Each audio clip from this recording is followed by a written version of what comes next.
തിരുഹൃദയത്തിന് സ്തുതി. ജൂൺ 5. ഈശോയുടെ തിരുഹൃദയം സകല യാഥാർത്ഥ്യങ്ങളുടെയും ഏകീകരണ തത്വം.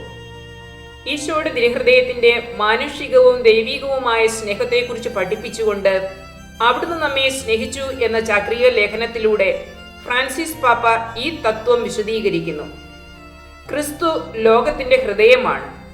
അവിടുത്തെ കുരിശുമരണം, പുനരുത്ഥാനം എന്നീ പെസഹ രഹസ്യങ്ങളാണ് ചരിത്രത്തിന്റെ കേന്ദ്രബിന്ദു. അവിടുന്ന് നിമിത്തം അത് രക്ഷയുടെ ഒരു ചരിത്രമായി.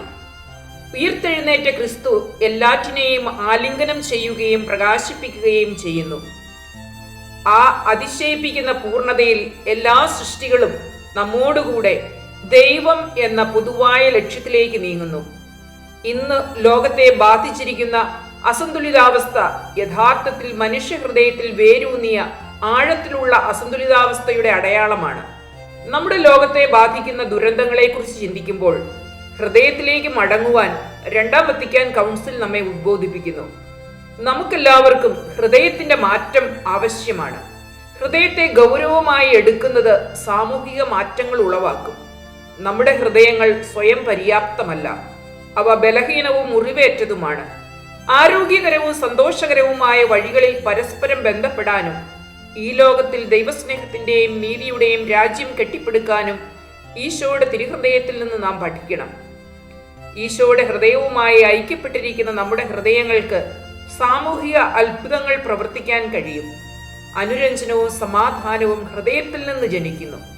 ഫ്രാൻസിസ് പാപ്പ പറയുന്നു, ഹൃദയത്തിൽ നിന്ന് ആരംഭിക്കുന്നതിലൂടെ മാത്രമേ നമ്മുടെ സമൂഹങ്ങൾക്ക് വ്യത്യസ്ത മനസ്സുകളെയും ഇച്ഛാശക്തികളെയും ഒന്നിപ്പിക്കാനും അനുരഞ്ജിപ്പിക്കാനും കഴിയൂ.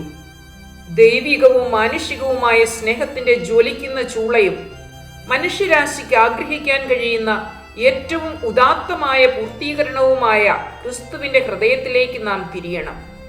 അവിടെ ആ ഹൃദയത്തിൽ നമ്മൾ നമ്മെ തന്നെ അറിയുകയും എങ്ങനെ സ്നേഹിക്കണം എന്ന് പഠിക്കുകയും ചെയ്യുന്നു. ക്രിസ്തുവിന്റെ ഹൃദയം പരമാനന്ദമാണ്. അത് തുറവാണ്, അത് ദാനമാണ്, അത് കണ്ടുമുട്ടലാണ്. ഡിലക്സിറ്റ്നോസ് നമ്പർ 28.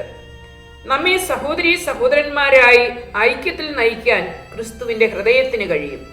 യുദ്ധങ്ങളും സാമൂഹിക സാമ്പത്തിക അസമത്വങ്ങളും ഉണ്ടായിട്ടും നമ്മുടെ മനുഷ്യരാശിയെ ഭീഷണിപ്പെടുത്തുന്ന സാങ്കേതിക വിദ്യകളുടെ ഉപയോഗമുണ്ടായിട്ടും മുമ്പോട്ട് നീങ്ങുന്ന ലോകം സകലതിനേക്കാളും ഏറ്റവും പ്രധാനപ്പെട്ടതും സകലതിനേക്കാളും ആവശ്യമുള്ളതുമായ അതിൻ്റെ ഹൃദയം വീണ്ടെടുക്കുമാറാകട്ടെ എന്ന് ഫ്രാൻസിസ് പാപ്പായോട് ചേർന്ന് നമുക്കും പ്രാർത്ഥിക്കാം.